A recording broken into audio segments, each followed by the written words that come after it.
ამასობაში მიუნხენის კონფერენცია. იქნება ამ ვიდეოს თემა. სანამ ყურებას დაიწყებთ, დაალაიქეთ ვიდეო, გამოიწერეთ ჩემი გვერდი და გააკეთეთ დონაციები. მოკლედ დღეს გაიხსნა მიუნხენის უსაფრთხოების კონფერენცია.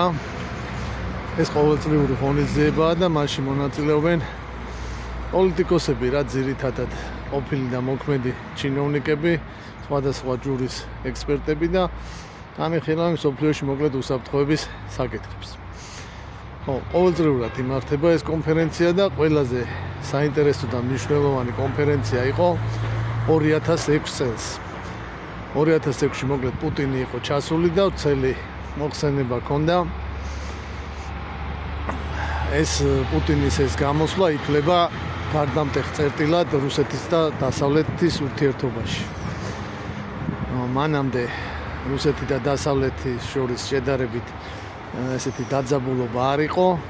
პუტინი პრინციპში ელცინის ტრენდში იჯდა და დასავლეთთან თანამშრომლობა, ინვესტიციები ისა-ესა რაღაც ერთად ვიმუშაოთ, პონტს აწვებოდნენ რა და ამ გამოსვლის შემდეგ მოხდა გარდატეხა. რაზე ისაუბრა ახლა პუტინმა მაშინ რა? გლობალურ საფრთხეებზე და გამოწვევებზე რა. აქ საუბარი იყო ბირთვული იარაღის გავრცელების პრობლემაზე, ენერგოუსაფრთხოებაზე, ტერორიზმზე, ორმაგ სტანდარტებზე, საერთაშორისო ორგანიზაციების როლის დაქვეითებაზე.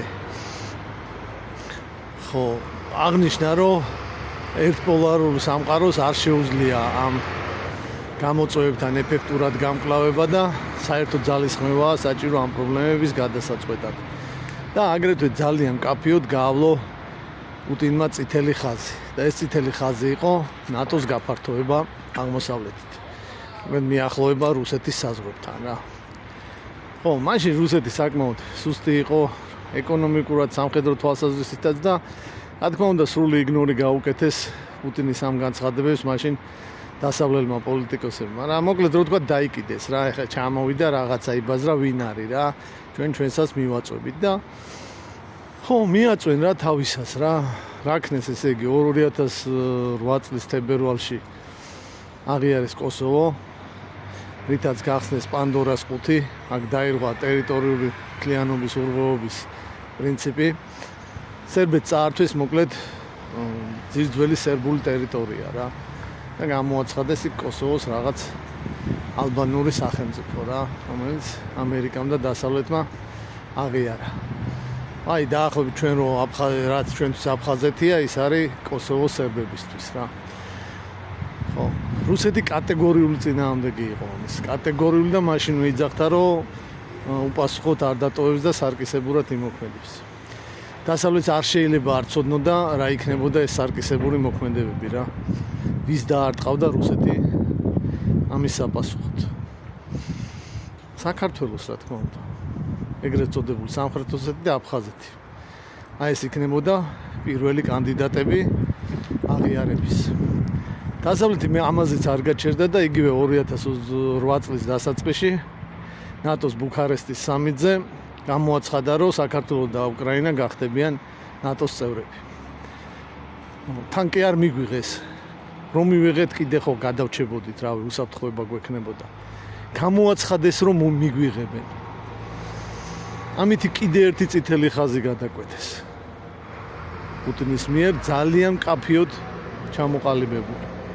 ხო და მე მოხდა ის, რაც მოხდა 2008-ში ჩვენთან და ხო, უკრაინაში ეხლაც ხდება ეს ყველაფერი. ხო. აი ეს მინდოდა ცოტა ისტორია მომეყოლა ამ მიუნხენის კონფერენციის. წელსაც ძალიან მნიშვნელოვანი კონფერენცია იქნება. ძალიან ბევრი საკითხებია აქტუალური, რომლის განხილვაც წავა. ტრამპს ვიცე-პრეზიდენტი ყავს გამოგზავნილი, JD Vance და ფიქრობ რაღაც სერიოზულ და ბევრისთვის, განსაკუთრებით ევროპელებისთვის არასასიამოვნო განცხადებებს გააკეთებს. უსაფრთხოების საკითხებთან დაკავშირებით. ხო, საქართველოსთან ეს სალომე და გახარე არიან ჩატეტებული და იქ რაღაცა კულისებში ბოლო რიგში დასვამენ და რა თქმა უნდა სიტყვის გამოსვლის საშუალება თუ მიწეს კიდე კაი პონტი იქნება მაგათთვის, მაგრამ ხო, ნუ ეხა ჩვენთან ეს ოპოზიციური მედია მიუნხენის კონფერენციაზე იყო სალომე და გახარია და ანუ ამას ახლა დიდ გამარჯვებათ მონათლან. მთავარი მოკლედ აქტორი იქნება ჯეიდი ვენსი რა. ხო, მარკ რუბიოც უნდა ჩასულიყო, მაგრამ რაღაცათომ უნი გადაიფიქრა, თვითმფრინავი აფრინდა და მერე დაბრუნდა უკან. რა მოხდა? გაურკვეველია. ხო, ამ ჯეიდი ვენსმა გუშინ ერთი ის უკვე ჩაატარა იქ. შოლცს უნდა შეხვედრა და დივენსმა გამოაცხადა შენ ორ კვირაში ვაფშე აღარ იქნებიო და შენთან შეხვედრაზე დრო რატო უნდა დავკარგო რა. მე შოლცს არ შეხვდა რა. ხო და ესეც ერთგვარი უკვე სკანდალური ის არის და ავი საღამოსკენ წამოვა რაღაც ახალი ამბები და ვფიქრობ კიდე მომიწევს შეიძლება რამოდენიმე ვიდეოს ჩაწერაც კი ამ თემაზე.